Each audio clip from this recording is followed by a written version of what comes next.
Assalamualaikum warahmatullahi wabarakatuh. Perkenalkan, nama saya Aina Yanada Hunisa, mahasiswa Psikologi Universitas Negeri Makassar semester 7, yang sedang mengampu mata kuliah Pendidikan Kewarganegaraan kelas A. Di video ini saya akan mempresentasikan jawaban saya terkait pertanyaan-pertanyaan yang diberikan di video presentasi. Nah, untuk pertanyaan pertama, apa saja tujuan bersama yang mengikat kita sebagai satu bangsa yang membuat kita merasa perlu untuk mempertahankan nasionalisme Indonesia? Nah, hal ini bisa saja kita artikan bahwa apa sih sebenarnya tujuan nasionalisme itu? Nah, tujuan nasionalisme itu yang pertama adalah menumbuhkan rasa cinta pada tanah air. Yang kedua, menciptakan suatu hubungan yang harmonis. Yang ketiga,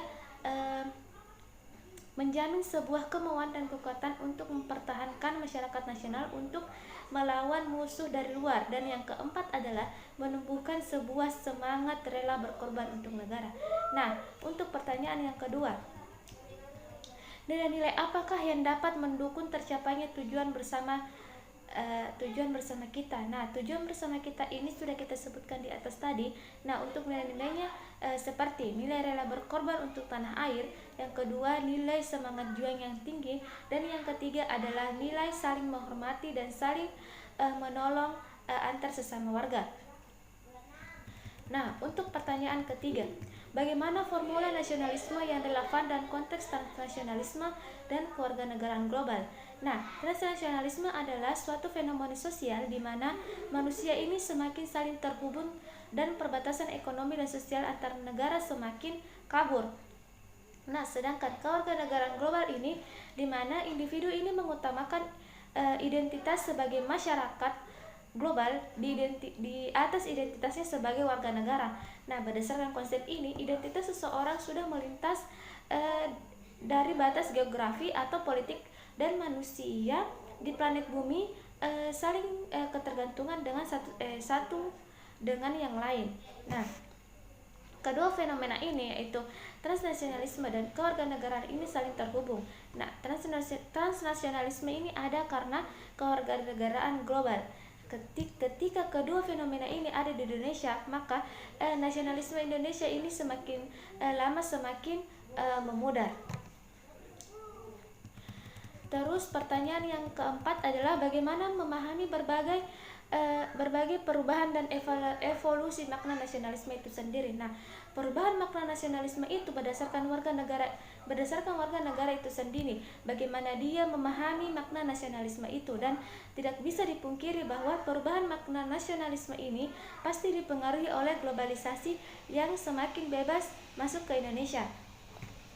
Nah, untuk pertanyaan kelima adalah apakah kebijakan mengadopsi kewarganegaraan ganda atau beberapa kewarganegaraan bisa diterapkan di Indonesia tanpa mengurangi nasionalisme bangsa Indonesia itu sendiri?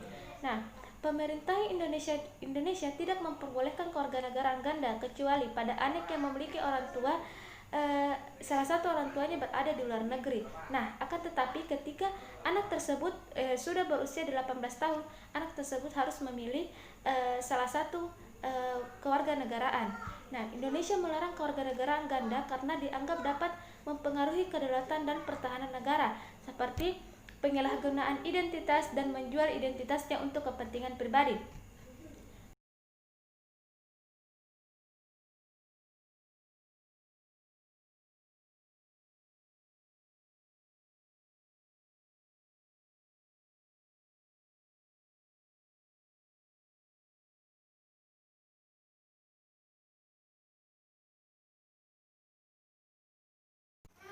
Nah, untuk pertanyaan terakhir adalah apakah elemen-elemen yang mengikat kita sebagai satu bangsa dapat ditumbuhkan, dipelihara, dan diperkuat sendiri dalam kehidupan berbangsa, bernegara, dan bermasyarakat?